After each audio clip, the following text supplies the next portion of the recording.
Fast lane में blood line का match John Cena और एले नाइट के साथ होने वाला है, जैसा कि मैंने पिछले हफ्ते के स्मैकडाउन के वीडियो में कहा था। आइए इस हफ्ते के स्मैकडाउन की बात करते हैं। सबसे पहले जिमी ऊसो, सोलो सिकोवा और पॉल हेमन आते हैं।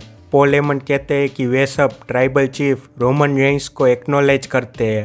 फिर पिछले हफ्ते जो हुआ उसके बारे में बात करते कहते हैं कि एजे स्टाइल्स यहाँ पर नहीं है और जॉन सीना को यहाँ पहुँचते देर हो जाएगी। लेकिन तब जिमी ऊसो रोमन रेंस की तरह पॉल हेमन से माइक मांगते हैं। फिर वे हंसते हुए पॉल हेमन से माइक छीन लेते हैं, जिससे पता चलता है कि जिमी ऊसो को ट्राइबल चीफ बनना है। खैर वे कहते हैं कि जॉन सीना डर गए हैं, इसलिए यहाँ पर नहीं आए और उनकी भलाई इसी में ही है कि वे ब्लड लाइन से दूर रहे, नहीं तो उनका हाल भी एजे स्टाइल्स जैसा हो जाएगा, जिससे कार्ल एंडरसन गुस्सा होकर उनको मारने लगते हैं। सोलो उनको मारने जा रहे होते हैं, लेकिन पॉल हेमन उनको कुछ कहते हैं और सोलो जिमी ऊसो को कहते हैं कि तुम ये संभालो। फिर जिमी ऊसो और कार्ल एंडरसन का मैच होता है, जिसको जिमी ऊसो कुछ ही मिनटों में जीत लेते हैं। मैच के बाद कार्ल एंडरसन जिमी ऊसो को मारने लगते हैं, लेकिन सोलो उनको समोन स्पाइक मार देते हैं। फिर वे वहां से जा रहे होते हैं, तभी मिशन कार्ल एंडरसन के लिए वहां पर आते हैं और जिमी ऊसो उनको गुस्सा दिलाते हैं, जिससे वे जिमी ऊसो को तमाचा मार देते हैं। जिसके बाद जिमी ऊसो बैक स्टेज सबको मारने लगते हैं और वे हिट रॉ के मेंबर को भी मारते हैं। वे सोलो को भी मारने को कहते हैं और सोलो उनकी बात मानकर हिट रॉ के मेंबर को टेबल पर मार देते हैं। इसे देखकर ऐसा लग रहा है कि अब जिमी ऊसो जो भी कहेंगे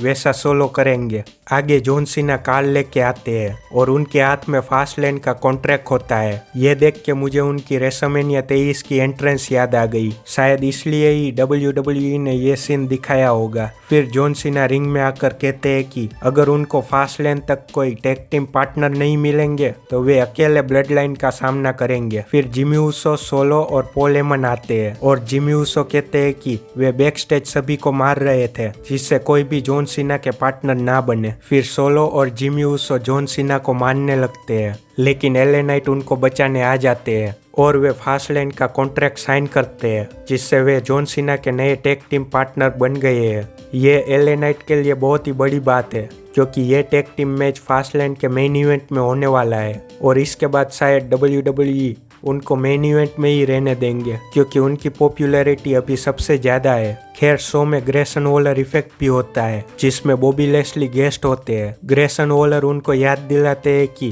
कैसे स्ट्रीट प्रॉफिट्स LWO से हार गए थे और बॉबी लेस्ली कहते हैं कि उनसे गलती हो गई कि उन्होंने स्ट्रीट प्रॉफिट्स को चुना। फिर स्ट्रीट प्रॉफिट्स वहां पर आते हैं और ये देख के अच्छा लगा कि वे डांस करके नहीं आए, क्योंकि मुझे लगता है कि उनका पार्टी वाला गिमिक बेबी फेस बनने के लिए अच्छा है, लेकिन हिल गिमिक के लिए उनका सीरियस और एग्रेसिव रहना ज्यादा अच्छा है। खैर वे रिंग में आते हैं, लेकिन बॉबी लेस्ली को उनकी बातें नहीं सुननी। वे उनको अपने आप को प्रूव करने को कहते हैं। फिर बॉबी लेस्ली वहां से जा रहे थे, तब ऑस्टिन थियरी वहां पर आते हैं और उनका मैच कैमरन ग्राइम्स से होता है, जिसमें ग्रेसन वॉलर के डिस्ट्रैक्शन की वजह से ऑस्टिन थियरी मैच को जीत लेते हैं। लेकिन मैच के बाद वे ड्रैगन ली को कुछ कहते हैं और दोनों एक दूसरे को पुश करते हैं। शायद ड्रैगन ली और डोमिनिक मिस्टीरियो के मैच के बाद WWE ड्रैगन ली को NXT से मेन रोस्टर में लाना चाहते हैं, इसलिए ऐसा किया गया हो। फिर रे मिस्टीरियो और सेंटोस एस्कोबार के बीच US चैंपियनशिप के लिए मैच होता है, जिसको अच्छा खासा टाइम दिया गया था और मैच अच्छा भी था। मैच को देखकर ऐसा नहीं लग रहा था कि रे मिस्टीरियो 48 साल के है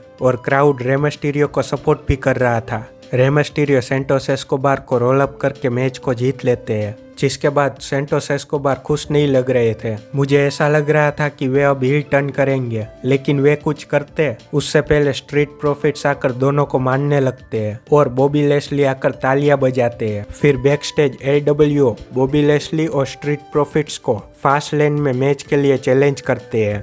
शायद फास्ट लेन में हमें इस फ्रैक्शन का नाम और नई एंट्रेंस देखने को मिलेगी। शो के बीच में जेड कारगिल के WWE साइनिंग के बारे में भी कहा जाता है। मुझे सिर्फ इतना पता है कि वे पहले AEW में थे, लेकिन WWE जिस तरह से उनकी हाइप बना रहे हैं, इससे ऐसा लगता है कि उनको बहुत ही बड़े स्टार बनाने वाले हैं। फिर प्रीटी डेडली का ट्रेनिंग वीडियो दिखाते हैं जो फनी होता है, जिसको ब्रोलिंग ब्रूट्स देख के कहते हैं कि ये दोनों क्या कर रहे हैं। फिर शार्लेट फ्लेयर और बेली का मैच होता है, जिसमें मैच से पहले शार्लेट फ्लेयर बेली को कहते हैं कि कैसे वे पहले बड़े स्टार थे और अब वे इयो स्काई के पीछे घूम रहे हैं। वे कहते हैं कि अगर वे इस मैच को जीतेंगे तो वे इयो स्काई को चैंपियनशिप के लिए फास्ट लेन में चैलेंज करेंगे, और ऐसा ही होता है। शार्लेट फ्लेयर मैच को जीत लेते हैं। फिर डैमेज कंट्रोल उन पर अटैक करने की कोशिश करते हैं, लेकिन आस्का आकर जापानीज में कुछ बोलते हैं, लेकिन बेली ठीक से समझते नहीं है और उनको लगता है कि आस्का फास्ट लेन में ट्रिपल थ्रेट मैच करना चाहते हैं और वे उनको हाँ कहते हैं। ये मुझे पसंद नहीं आया क्योंकि शार्लेट फ्लेयर को फिर से WWE ने चैंपियनशिप मैच में डाल दिया है। वे रेसलमेनिया में,